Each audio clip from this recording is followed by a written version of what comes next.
Hi everyone, my name's Alex Chan and I am the Mental and Behavioral Health Specialist for the University of Maryland Extension.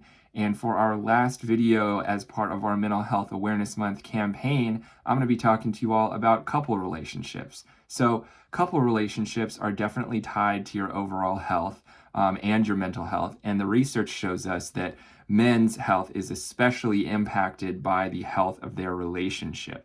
So men definitely listen up, but everyone else can listen in too as we go through a few tips to support the health of your relationship so that your own health is supported too.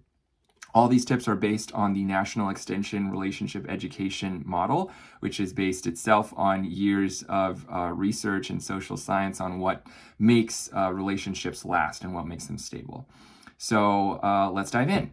So the first tip that I have is actually about taking care of yourself. Now, hopefully you've gotten a lot of tips about that throughout our posts this month on mental health, but empowering yourself is one of the keys to having a healthy relationship. So when you are physically healthy, when you are making sure to get enough sleep, to have personal outlets for your stress that maybe are separate from your partner's, and to eat right and take physical care of yourself, that supports your presence and your energy to bring to a relationship. So yes, relationships impact your health, but also your health can impact the relationship. It works both ways.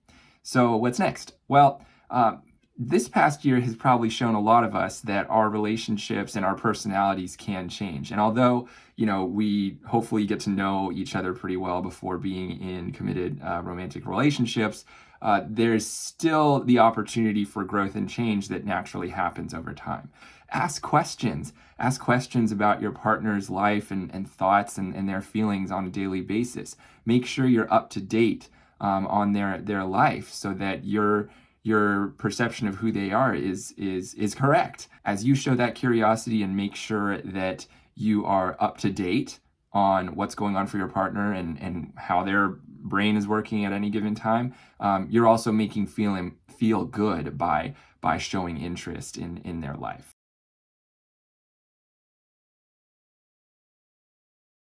Think about how you show care and appreciation and respect in your relationship. So a lot of us, start to go on autopilot when we get into busy routines, and we don't actually take the time to really focus on showing that care for our partner. So we talked a little bit about like updating your maps and showing interest in each other and making sure you know the person.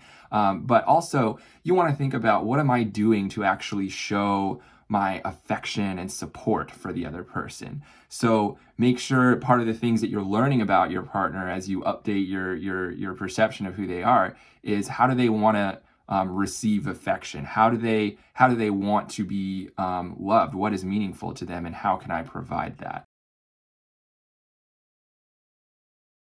A romantic relationship needs time for togetherness so that the things that you all like to do together can actually happen. So just as you would with a friend, you should think about with your romantic partner about, when is going to be, do we have to schedule time amidst all of our other activities in order to just enjoy each other's company? Do we have to schedule, regular check-ins, or do we have fun rituals or routines that we go through as a couple that ensure that we can stay in regular communication that's not just about like logistics and day-to-day life? So thinking about, where are the minutes every day where I can take some time just to, develop and maintain that friendship with my partner. And that may take sitting down together with your calendar. It may take some reworking of some of your schedules, especially as the world changes again, back to reopening after COVID. It's going to present another scheduling issue, but that just means that it's time to sit down again with your partner and think about, where do we get us time? Where do we get time to just coexist, be friends, catch up? That's really important for the relationship. So this is, what we call the taming aspect of a healthy relationship. And this could be a whole other video on its own.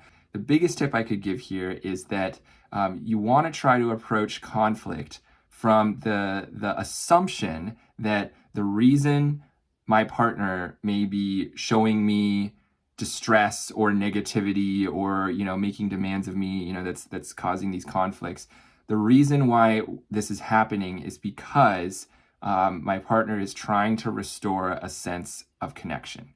Or the reason why I am finding myself so frustrated and lashing out at my partner is because I'm trying to restore a sense of connection. So if you can bring that assumption and that mindset to conflict, that will help you begin to de-escalate conflicts when they are getting a little heated, because you can assume, all right, I'm not going to react angrily here up front because I know that this may just be a misguided attempt at getting my attention, and I'm going to give them the benefit of the doubt that they're trying to bring me closer, not drive me away. Of course, there's other tips that you can practice, like making sure to take breaks during conflicts, not force conversations to have resolutions immediately. Certain conflicts may take a couple conversations to resolve.